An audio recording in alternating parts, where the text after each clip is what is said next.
Quaid Azam Jinnah the story of a nation کے عنوان سے شائع کی، جو آج تک کسی پاکستانی کی لکھی ہوئی بہترین سوانح عمری سمجھی جاتی ہے۔ محترمہ فاطمہ جناح کا جو مسودہ بعض مٹھا پیلس سے قائد اعظم کے کاغذات کے ساتھ برآمد ہوا اور آج نیشنل آرکائیوز اسلام آباد میں محفوظ ہے، غالباً 1963-1964 کے دوران ہی لکھا گیا تھا۔ اس کا سر وقت اس بات کی نشاندہی کرتا ہے کہ یہ فاطمہ جناح کی تحریر ہے، جی الیانہ کی مدد سے۔ واضح طور پر اس میں شامل معلومات کا اصل ماخذ محترمہ فاطمہ جناح تھیں، جبکہ الیانہ کا کام زیادہ تر تحریر کو بہتر اور قابل مطالعہ بنانا تھا۔ اس نتیجے کی بنیاد دو اہم باتوں پر ہے، جنہیں موجودہ مدیر نے خود جانا۔ اول، جناب الیانہ نے 1963 کے آخر میں گفتگو کے دوران بتایا کہ وہ محترمہ فاطمہ جناح کے ساتھ مل کر قائد اعظم کی سوانح عمری پر کام کر رہے ہیں، اور ابتدائی دو ابواب جو قائد اعظم کے خاندانی پس منظر اور ابتدائی زندگی پر مبنی تھے، محترمہ جناح کے بولے گئے الفاظ پر مبنی ہیں اور اقتباس کے طور پر شامل کیے جائیں گے۔ دوم، جناب الیانہ کی سوانح عمری میں کئی طویل پیراگراف بغیر اقتباس کے محترمہ فاطمہ جناح کے لکھے ہوئے مواد سے مماثلت رکھتے ہیں۔ یہ مسودہ 3 ابواب پر مشتمل ہے۔ پہلا باب قائد اعظم کی زندگی کے آخری سال پر مرکوز ہے، خاص طور پر ان کی پاکستان سے محبت کے باوجود خراب صحت کے دوران ان کی لگن پر۔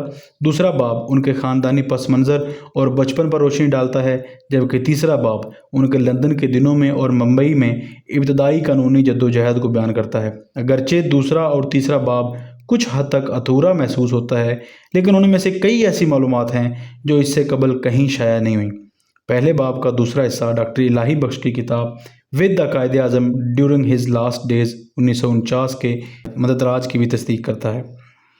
یہ مسودہ قائد اعظم کی ابتدائی زندگی کے بارے میں ایک اہم ماخذ کی حیثیت رکھتا ہے، اور جب سے یہ تحقیق کے لیے دستیاب ہوا ہے، اس کا کئی علمی کاموں میں حوالہ دیا گیا ہے۔ خاص طور پر اسٹینلی وولپرٹ نے اپنی معروف کتاب جناح آف پاکستان میں اس سے خوب استفادہ کیا ہے۔ اس کا ایک ایڈٹ شدہ اور مختصر version Pakistan past and present کے تحت اسسٹرز ریکلیکشن کے عنوان سے شائع ہوا، لیکن علمی دنیا میں اسے زیادہ پذیرائی نہیں ملی۔ یہ موجودہ جلد متعین اصولوں کے مطابق تدوین کی گئی ہے اور ایک انتہائی متنازع حصے کے سوا اصل مسودے کے مندرجات کو سچائی کے ساتھ پیش کیا گیا ہے۔ وہ انتہائی متنازع حصہ کون سا تھا؟ کس نے فاطمہ جناح کا وہ انتہائی حساس حصہ شائع ہونے سے روکا اور اس کو حذف کیا؟ پورا پاکستان اس بارے میں جانتا ہے، یہاں پر ریپیٹ کرنے کی ضرورت نہیں۔ تاہم جو کچھ قائد اعظم محمد علی جناح کے بارے میں لکھا گیا ہے، وہ غالباً محترمہ فاطمہ جناح نے اپنی یادداشت کی بنیاد پر لکھا، بغیر کسی ڈائری یا تحریری نوٹ کے۔ اس لیے اگر کچھ مقامات، تاریخیں یا واقعات میں غلط بیانی ہو گئی ہو تو حیرت کی بات نہیں ہونی چاہیے۔ چیپٹر 1، ایک یتیم قوم۔ جب میں کراچی میں واقع مزار کو رفتہ رفتہ بلند ہوتے ہوئے دیکھتی ہوں تاکہ میرے بھائی کے جسد خاکی کو پناہ دے، تو میرے دل میں یادیں امڈ آتی ہیں اس دن کی، ہفتہ 11 ستمبر 1948، جب میں نے اپنے بھائی کو کھو دیا اور میری قوم یتیم ہو گئی۔ اس کوشش کو شروع کرنے سے پہلے، جس کا مقصد ان کی زندگی کو میرے مشاہدے کے مطابق پیش کرنا ہے، کیونکہ میں 40 سال سے زیادہ عرصے تک ان کی مستقل ساتھی رہی، مجھے مناسب لگا کہ میں آج صبح ان کی قبر پر جاؤں، دعائیں پڑھوں، کچھ پھول رکھوں اور آنسو بہاؤں، کیونکہ آخر ان کے لیے جن سے ہم نے محبت کی اور جو اس دنیا سے رخصت ہو گئے، ہم اور دے بھی کیا سکتے ہیں؟ وہ تاریخ کا حصہ بن چکے ہیں، اور اس کتاب کے صفحات ان کی زندگی اور کام، ان کی جدوجہد کے سال، مایوسی کے دن، کامیابی کے لمحات اور اس تصور، فلسفے اور نظریے کو اجاگر کرنے کی کوشش کریں گے جو ان کے پاکستان کے مطالبے کی بنیاد پر بنا۔ قدرت نے انہیں ایک عظیم مقصد حاصل کرنے کی غیر معمولی قوت ارادی عطا کی تھی، مگر وہ طاقت کے ایک نحیف جسم میں رکھی گئی جو ان کے بے چین ذہن اور ارادے کی رفتار کا ساتھ نہ دے سکی۔ یہ کتنا تلخ تھا کہ ان کی صحت اتنی کمزور تھی کہ وہ اس پرشوب زندگی کا بوجھ نہ سہ سکی، جبکہ ان کا جذبہ ہر رکاوٹ کو عبور کرنے اور اپنی قوم کو اس کی منزل تک پہنچانے کی شدید خواہش رکھتا تھا۔ ان کی سیاسی سرگرمیاں اور ذمہ داریاں ان کی زندگی کے آخری 10 سالوں میں کئی گنا بڑھ چکی تھیں، جب وہ عمر کے آخری حصے میں داخل ہو چکے تھے۔ ڈاکٹروں کے مشورے اور ایک چھوٹی بہن کی فریادوں کے باوجود وہ اپنے آپ کو آرام دینے پر آمادہ نہ ہوئے، صرف کام، کام اور بس کام۔ انہوں نے اپنی توانائیوں کے آخری ذخیروں کو اس طرح خرچ کیا جیسے وہ قدرت کے کوئی لابالی بچے ہوں۔ جب میں ان کی خراب صحت سے پریشان ہو کر ان سے گزارش کرتی کہ وہ کام میں کم وقت کیا کریں اور بھارت کے ایک سرے سے دوسرے سرے تک ہونے والی مسلسل دوروں سے کچھ وقت کے لیے رک جائیں، تو وہ کہتے، کیا تم نے کبھی سنا کہ کوئی جرنیل میدان جنگ میں ہو، جب اس کی فوج اپنی بقا کی جنگ لڑ رہی ہو، وہ چھٹی پر چلا جائے؟ انہیں ایک جملے میں مضبوط سے مضبوط دلیل کو توڑنے کی شہرت حاصل تھی۔ اور جب بات دلیل بازی کی ہو تو میں ان کے سامنے کیا حیثیت رکھتی تھی۔ ایسے موقع پر میں منطق چھوڑ کر جذبات کا سہارا لیتی اور کہتی لیکن آپ کی زندگی بہت قیمتی ہے اور آپ کو اس کا خیال رکھنا چاہیے۔ دور خلا میں دیکھتے ہوئے وہ کہتے ایک فرد کی صحت کی کیا اہمیت ہے؟ میں 10 کروڑ مسلمانوں کے وجود کے لیے فکر مند ہوں۔ کیا تمہیں احساس ہے کہ کتنی بڑی چیز داؤ پر لگی ہے؟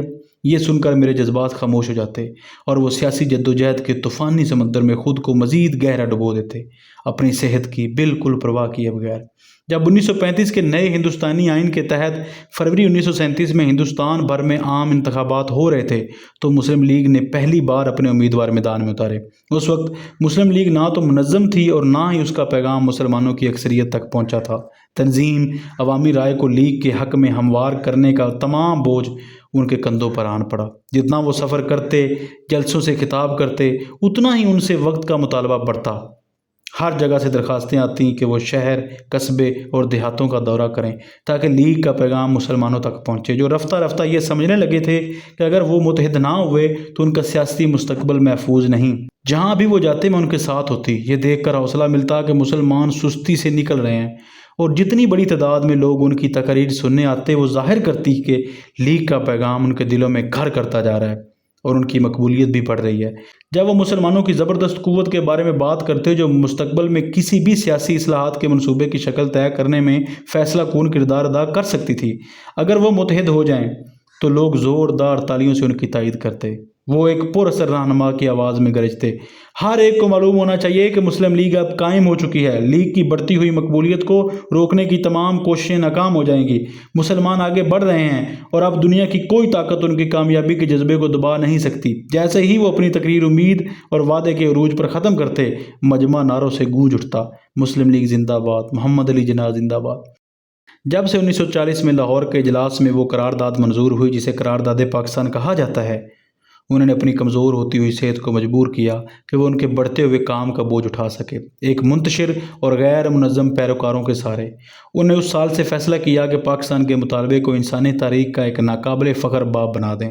مسلسل سفر، طویل اور تھکا دینے والے کام کے اوقات اور وہ فکری بوجھ جو ایک سیاسی رہنما کو جدوجہد کے دنوں میں ہی ملتا ہے، ان پر بھاری پڑ رہا تھا، لیکن وہ یہ قیمت ہنستے ہوئے ادا کرتے تھے۔ ان کا 5 فٹ 10 انچ کا جسم، جس کا عام وزن 112 پاؤنڈ تھا، آہستہ آہستہ اپنا وزن کھوتا جا رہا تھا، لیکن وہ اپنی ذاتی صحت جیسے نجی معاملات سے بے نیاز تھے۔ ان کا ماننا تھا کہ یہ ان کے کام میں رکاوٹ نہیں بننے چاہیے۔ میں ایک بار پھر ان سے بحث اور درخواست کر رہی تھی کہ وہ خود کو ماہر ڈاکٹروں کے سپرد کریں اور اپنی جسمانی صحت پر کچھ توجہ دیں، لیکن میں کبھی بھی ان کے طاقتور ارادے کو روک نہیں سکی، جو اپنے لوگوں کے راستے میں حائل تمام رکاوٹوں کو بحال لے جانا چاہتی تھی۔ مسلم لیگ کے صدر کی حیثیت سے ان کی ذمہ داریوں کے علاوہ انہیں مرکزی قانون ساز اسمبلی میں مسلم لیگ کے قائد کا بوجھ بھی اٹھانا پڑا تھا۔ ہم نومبر 1940 کے اوائل میں بمبئی سے دلی روانہ ہوئے تاکہ اسمبلی کے اجلاس میں شرکت کریں۔ حالانکہ وہ پچھلے چند دنوں سے بخار میں مبتلا تھے، انہوں نے رات کا کھانا کھایا اور ٹرین صاف آسمان تلے بے شمار جھلملاتے تاروں کے نیچے اپنی منزل کی طرف دوڑ رہی تھی۔ وہ لیٹے ہوئے تھے کہ اچانک انہوں نے زور سے چیخ ماری، جیسے کسی نے انہیں تپتے ہوئے لوہے سے داغ دیا ہو۔ میں فوراً ان کے پاس پہنچی اور وجہ پوچھی۔ درد کی شدت نے انہیں بولنے سے عاجز کر دیا تھا اور وہ صرف انگلی سے ریڑھ کی ہڈی سے تھوڑا سا نیچے اور دائیں طرف ایک جگہ کو اشارہ کر سکے۔ واضح تھا کہ درد ناقابل برداشت تھا اور یہ بھی کہ چلتی ہوئی ٹرین میں طبی امداد ملنا ممکن نہیں تھا۔ ان کا درد کم کرنے کی امید میں نے نرمی سے وہ جگہ دبانا شروع کی، لیکن جب اس سے درد بڑھا تو میں نے مایوس ہو کر ہاتھ کھینچ لیا، اس امید میں کہ ٹرین جلد کسی اسٹیشن پر رکے تاکہ میں گرم پانی کی بوتل کا اہتمام کر سکوں۔ منٹ بھاری قدموں کے ساتھ گزرتے گئے، پھر میں نے بریکوں کی چیختی ہوئی آواز سنی اور ٹرین آخر کار رک گئی۔ میں نے گارڈ کو بلایا اور اسے کہا کہ فوراً ہمارے ڈبے میں گرم پانی کی بوتل کا انتظام کرے۔ میں نے بوتل کو ایک رومال میں لپیٹا اور آہستگی سے تکلیف والی جگہ پر رکھ دیا۔ خوشی ہوئی کہ کچھ سکون ملا۔ صبح سویرے ٹرین دلی اسٹیشن پہنچی اور ہم جلد ہی اپنے دلی والے گھر 10 اورنگزیب روڈ پہنچ گئے۔ میں نے اپنے بھائی کو سہارا دے کر گاڑی سے بستر تک پہنچایا اور فوراً ان کے ڈاکٹر کو فون کیا کہ آ کر معائنہ کریں۔ ڈاکٹر نے تفصیل سے معائنہ کرنے کے بعد بتایا کہ یہ پیرو رسی کا حملہ ہے اور انہیں کم از کم 2 ہفتے بستر پر رہنا ہوگا۔ ڈاکٹر کے جانے کے بعد میرے بھائی نے کہا، کتنی بدقسمتی ہے، یہ سیشن بہت اہم ہے، میری موجودگی وہاں بہت ضروری ہے اور میں یہاں زبردستی بستر پر آرام کر رہا ہوں۔ وہ صرف 2 دن بستر پر رہے اور پھر دوبارہ اپنے کام پر واپس چلے گئے۔ ان کی روح بے چین تھی، جو اپنی قوم کی بے چینی کے دور میں پیدا ہوئی تھی۔ یہ سینٹرل اسمبلی کا نہایت اہم اجلاس تھا اور ان پر ذمہ داری تھی کہ وہ جنگ میں بھارت کی شرکت پر مسلم لیگ کا موقف واضح کریں، یعنی ورلڈ وار 2 میں۔ میں معزز مہمانوں کی گیلری سے انہیں کھڑے ہوئے دیکھ رہی تھی اور سوچ رہی تھی کہ کیا وہ چند منٹ بھی بولنے کی طاقت رکھتے ہیں۔ ان کی آواز میں تھکن واضح تھی، لیکن جیسے جیسے وہ اپنے دلائل میں آگے بڑھے تھکن کے آثار مٹتے گئے۔ وہ پوری روانی سے حکومت کی مسلم مخالف پراپیگنڈا مہم کو طنز کا نشانہ بنا رہے تھے اور اسے سختی سے تنقید کا نشانہ بناتے ہوئے کہہ رہے تھے، یقیناً آپ اس پراپیگنڈے کے ذریعے بہت کچھ حاصل کر سکتے ہیں، لیکن کچھ چیزیں صرف خوف سے ممکن نہیں ہوتیں۔ انہوں نے کہا، یہ فیشن بن چکا ہے کہ کمزور فریق کو لیکچر دیا جائے، اور آپ کمزور فریق کو لیکچر دینے کی پوزیشن میں ہیں، لیکن ہم ایسی سپلائز کے اخراجات کی منظوری کیسے دیں جن میں نہ ہمارا کوئی حصہ ہے، نہ اختیار، نہ کنٹرول۔ مزید جوش میں آتے ہوئے انہوں نے کہا، اگر کانگریس حکومت کو شکست دیتی ہے تو یہ میری غلطی نہیں، یہ آپ کے آئین کی غلطی ہے، اور یہ آئین آپ نے بنایا ہے۔ آپ دہائیوں سے اس فرسودہ لکڑی کے جیسے نظام کو چلا رہے ہیں، اور اب دونوں باتیں ایک ساتھ نہیں چاہ سکتے۔ یہ آپ کا بنایا ہوا نظام ہے۔ انہوں نے اسمبلی میں اعلان کیا، ہندو اور مسلمانوں کے درمیان سمجھوتہ نہ ہونے کی وجہ یہ ہے، معذرت کے ساتھ کہوں گا، کانگریس ایک ہندو تنظیم ہے، چاہے وہ کچھ بھی کہے۔ ہندو اور کانگریسی رہنما ہمیشہ یہ ذہن رکھتے آئے ہیں کہ مسلمان کانگریس اور ہندو راج کے دائرے میں آئیں کہ وہ اقلیت ہیں اور بس کچھ حفاظتی اقدامات کے حقدار ہیں، جبکہ مسلمان پچھلے 25 برسوں سے ہمیشہ خود کو ایک الگ قوم سمجھتے رہے ہیں اور آج بھی یہی موقف رکھتے ہیں۔ اس پر مسٹر ایم ایس انے نے جملہ کسا، کم از کم 1920 سے پہلے جناح صاحب کا یہ نظریہ نہیں تھا۔ قائد-اعظم نے جواب دیا، 1916 سے جب لکھنؤ معاہدہ منظور ہوا، اس وقت سے ہم دو الگ قوموں کے اصول پر قائم ہیں۔ مسٹر انے پھر بھی مطمئن نہ ہوئے اور غصے سے بولے، میں اس وقت وہاں موجود تھا۔ قائد-اعظم نے سکون سے کہا، میرے دوست اس وقت موجود تو تھے، مگر ان کا کوئی نام نہ تھا۔ یہ جملہ اتنا مؤثر تھا کہ ہمیشہ بولتے رہنے والے انے بھی خاموش ہو گئے۔ قائد-اعظم نے تقریباً 1 گھنٹہ مسلسل تقریر کی اور وہ اب بھی کھڑے تھے۔ مجھے ان کی صحت کی فکر تھی جو پہلے ہی کمزور تھی۔ خوش قسمتی سے انہوں نے اپنی تقریر ختم کی۔ انہوں نے کہا، بھولا بھائی دیسائی اپنی تقریروں میں صرف 2 چیزوں کا ذکر کرتے رہے، جمہوریت، جمہوریت، جمہوریت اور قومی حکومت۔ کیا فائدہ؟ وہ کابینہ جس کے بارے میں آپ بات کر رہے ہیں وہ اسی اسمبلی کو جواب دہ ہوگی، جس میں بھولا بھائی دیسائی 2/3 منتخب ارکان پر اثر رکھتے ہیں۔ مجھے اس شخص پر افسوس ہوگا جو اس کابینہ میں ہوگا اور کانگریس کے حکم اور فیصلے نہ مانے گا۔ جب ہم اسمبلی سے گھر لوٹ رہے تھے، میں نے دیکھا کہ ان کے ہاتھ کانپ رہے تھے اور وہ بڑی مشکل سے سگریٹ تھامے ہوئے تھے۔ گھر پہنچتے ہی وہ سیدھے بستر پر چلے گئے، بغیر یہ کہ اپنے کپڑے بھی بدلے ہوں۔ میرے خیال میں پلوریسی کا حملہ وہ آغاز تھا جس نے آخرکار ان کی جان لے لی۔ ویسے پلوریسی یہ وہ بیماری ہوتی ہے جس میں پھیپھڑوں کی جو جھلی ہوتی ہے وہ سوجن کا شکار ہو جاتی ہے، مطلب یہ سانس کے متعلق بیماری ہے۔ وہ صحت یاب ہو سکتے تھے اگر وہ مناسب احتیاط کرتے، وقت کی پابندی کرتے اور برسات اور ہوا کے اثرات سے خود کو بچاتے، کیونکہ وہ تقریباً مسلسل پورے برِ صغیر کا دورہ کر رہے تھے۔ اس کے بعد وہ ہمیشہ نزلے کے لیے حساس رہے اور معمولی سردی بھی تیز بخار اور کھانسی میں بدل جاتی۔ چند ماہ بعد اپریل 1941 میں ہم بمبئی سے مدارس جا رہے تھے، جہاں انہیں آل انڈیا مسلم لیگ کے اجلاس کی صدارت کرنی تھی۔ جب ہماری ٹرین مدراس سے کچھ گھنٹے دور تھی، وہ بیت الخلاء جانے کے لیے اٹھے، مگر چند قدم چلنے کے بعد ہی فرش پر گر گئے۔ میں گھبرا کر ان کے پاس پہنچی اور پوچھا، جن کیا ہوا؟ وہ کمزور سی مسکراہٹ کے ساتھ بولے، بہت کمزوری محسوس ہو رہی ہے۔ انہوں نے میرا کندھا تھاما اور لڑکھڑاتے ہوئے اپنی نشست تک پہنچے۔ خوش قسمتی سے کچھ دیر بعد ٹرین ایک اہم اسٹیشن پر رکی، جہاں ہزاروں پرجوش لیگی کارکن موجود تھے جو نعرے لگا رہے تھے، قائد اعظم زندہ باد۔ میں نے دروازہ کھول کر کہا، نعرے نہ لگاؤ، قائد بستر پر ہیں، تھکن اور بخار سے نڈال، فوراً ڈاکٹر لاؤ۔ چند لمحوں میں ڈاکٹر آ گیا، معائنہ کیا اور کہا، جناب یہ ہلکی سی نروس بریک ڈاؤن ہے، زیادہ خطرناک نہیں، مگر میں مشورہ دوں گا کہ آپ 1 ہفتہ مکمل آرام کریں۔ مدراس میں ہزاروں مندوبین آل انڈیا مسلم لیگ کے اجلاس میں شریک تھے۔ قائد پہلے دن خطاب نہ کر سکے، لیکن اگلے دن انہوں نے ضد کی کہ وہ صدارتی خطاب ضرور کریں گے۔ میں انہوں نے منع کیا، مگر جب دیکھا کہ وہ فیصلہ کر چکے ہیں تو کہا، بس تقریر کو مختصر رکھیں۔ انہوں نے وعدہ کیا، ہاں بہت مختصر ہوگی۔ جب وہ خطاب کے لیے کھڑے ہوئے تو پنڈال میں مکمل خاموشی چھا گئی۔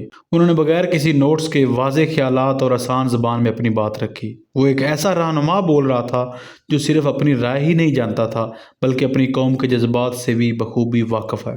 تقریر مختصر نہ رہی بلکہ وہ 2 گھنٹے سے زیادہ بولے۔ یہ وہ رہنما تھا جو بیماری کی حالت میں بستر چھوڑ کر اپنی قوم کے درمیان آیا تھا اور جس نے مسلمانوں کا مقصد واضح کیا۔ انہوں نے کہا، میں جتنا کہہ سکتا ہوں کہوں گا کہ آل انڈیا مسلم لیگ کا مقصد یہ ہے کہ ہم مکمل آزاد ریاستیں شمال مغربی اور مشرقی زونز میں چاہتے ہیں، جن کا مکمل اختیار دفاع، خارجہ امور، مواصلات، کسٹمز، کرنسی، تبادلہ وغیرہ پر ہو۔ ہم کسی صورت ایسی آل انڈیا آئینی اسکیم کو تسلیم نہیں کریں گے جس میں مرکز میں ایک حکومت ہو۔ اگر ہم ایسا مان لیں تو مسلمانوں کا وجود مٹ جائے گا۔ ہم کبھی بھی کسی طاقت یا مرکز کی حکومت کے باج گزار نہیں بنیں گے۔ جہاں تک ہماری آزاد قومی ریاستوں کے شمال مغربی اور مشرقی زون کا تعلق ہے، میں ان کی کارکردگی پر فخر محسوس کر رہی تھی، مگر اس فخر کے پیچھے ایک خوف بھی چھپا تھا کہ کہیں ان کی صحت پر برا اثر نہ پڑے۔ لیکن اس عظیم الشان اجتماع کا جذبہ ان کے لیے ایک طاقتور دوا بن گیا۔ انہوں نے اپنی کمزوری، تھکن اور بخار سب کچھ بلا کر خود کو ایک بار پھر کام میں جھونک دیا۔ پاکستان کے قیام سے پہلے کے 7 سال قائد اعظم کی زندگی کے سب سے مصروف اور ہنگامہ خیز سال تھے۔ انہوں نے برصغیر کے مسلمانوں کے لیے انتھک محنت کی اور مسلمانوں نے بھی انہیں دل و جان سے حمایت دی۔ انہوں نے بھی انہیں محبت سے قائد اعظم یعنی عظیم رہنما کا لقب دیا۔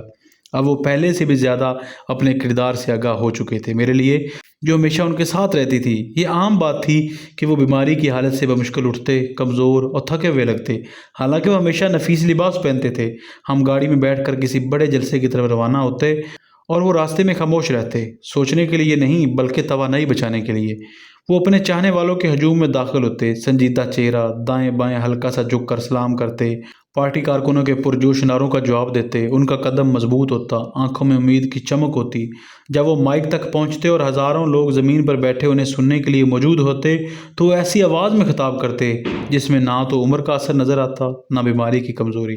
ہر وقفے پر نعرے گونجتے رہتے، قائد اعظم زندہ باد۔ وہ اپنی آواز بلند کرتے جاتے، امید کا پیغام دیتے۔ لوگوں کو معلوم ہی نہیں تھا کہ وہ کس قدر بیمار، تھکے ہوئے اور کمزور تھے۔ وہ ان کے ہیرو تھے اور ہیرو سے بہادری کی ہی توقع ہوتی ہے۔ گھر پہنچ کر وہ اپنے کمرے میں بستر پر نڈھال ہو کر لیٹ جاتے، سانس پھولا ہوا ہوتا، مگر وہ تنہائی سے مانوس تھے۔ ان کی شخصیت کی گرمی دور بیٹھے لوگوں کو حوصلہ دیتی تھی۔ خوش قسمتی سے انہیں جب چاہیں سونے کی صلاحیت حاصل تھی اور دن بھر کی فکریں نیند میں وقتی طور پر دب جاتی تھیں، اگرچہ مکمل طور پر ختم نہ ہوتیں۔ صبح ہوتے ہی نئے خطوط، نئی گزارشات، نئے مسائل اور اہم فیصلے ان کے منتظر ہوتے۔ ان کی روح خدمت کے لیے تڑپتی تھی، مگر جسم کام اور بیماری سے نڈال ہو چکا تھا۔ اس کے باوجود انہوں نے کئی برس اسی تیز رفتار زندگی میں گزارے، بار بار بخار سے کمزور ہوتے رہے۔ پاکستان کے قیام کا اعلان ہو چکا تھا اور 14-15 اگست 1947 کو آزادی حاصل ہوئی۔ جب ہم کراچی کی سڑکوں پر خوشی سے جھومتے ہجوم کے بیچ گورنر جنرل ہاؤس کی طرف جا رہے تھے تو کسی کو اندازہ نہ تھا کہ قائد اعظم کتنے بیمار ہیں۔ قوم کے لیے یہ آزادی کا دن تھا اور ان کے لیے اپنے مشن کی تکمیل کا لمحہ۔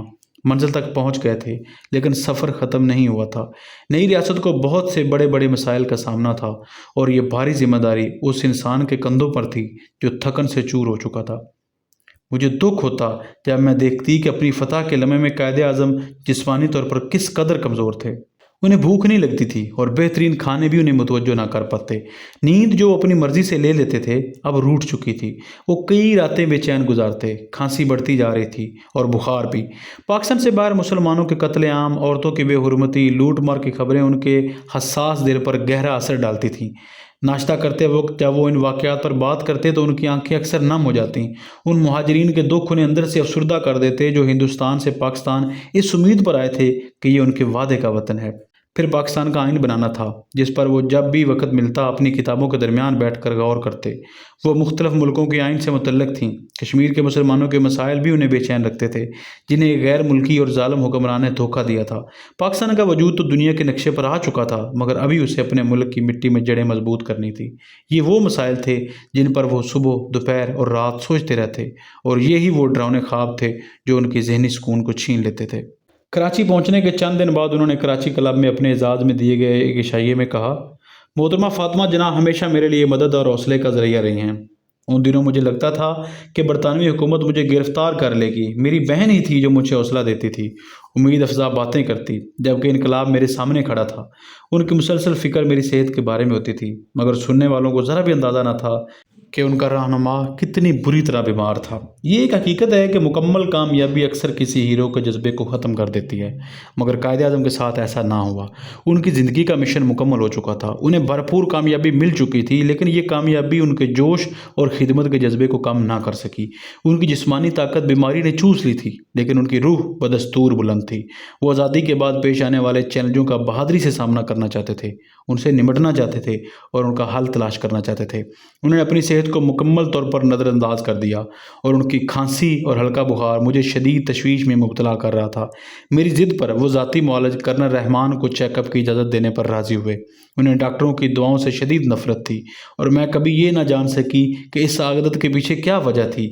معائنے کے بعد ڈاکٹر نے کہا کہ انہیں ملیریا کا معمولی حملہ ہے اور اسی بنیاد پر علاج کرنا چاہتے تھے۔ قائد اعظم نے ڈاکٹر سے کئی سوالات کیے جیسے وہ کسی عدالت میں گواہ پر جرح کر رہے ہوں۔ جب مطمئن نہ ہوئے تو دوائیں لینے سے انکار کر دیا اور کہا مجھے ملیریا نہیں ہے، میں زیادہ کام کرنے کی وجہ سے کمزور ہو گیا ہوں۔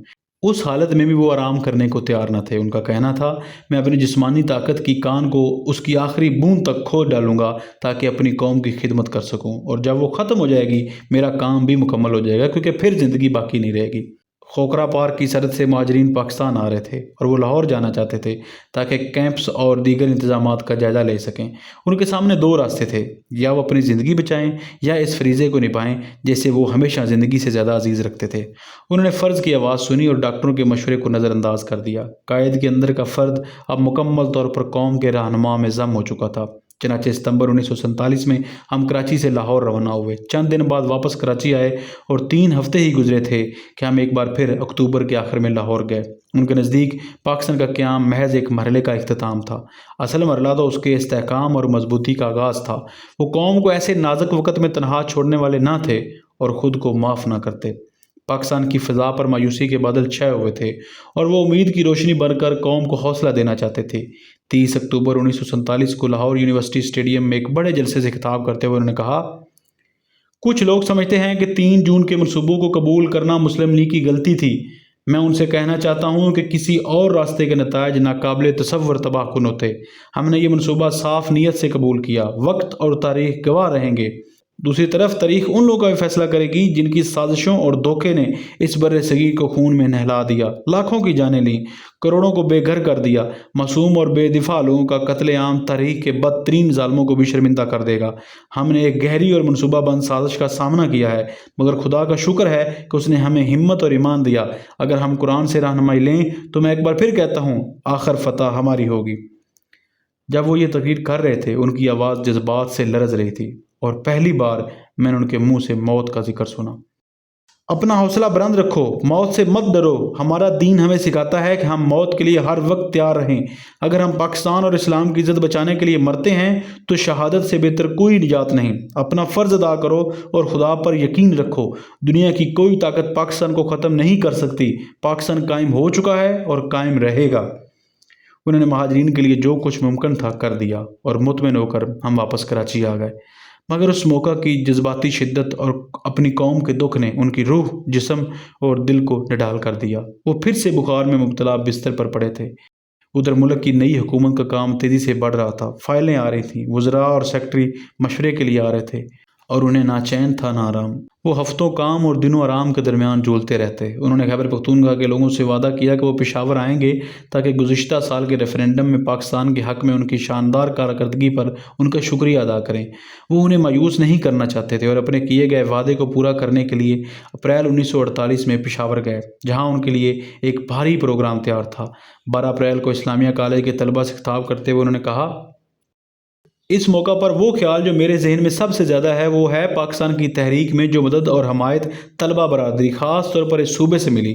مجھے یہ محسوس ہوتا ہے کہ اس صوبے کے لوگوں نے جو پاکستان کے ساتھ شامل ہونے کا فیصلہ ریفرینڈم کے ذریعے کیا، اس میں طلبہ کا بڑا ہاتھ تھا۔ مجھے خاص فخر ہے کہ اس صوبے کے لوگوں نے آزادی کی جدوجہد اور پاکستان کے قیام میں کبھی بھی پیچھے نہیں رہے۔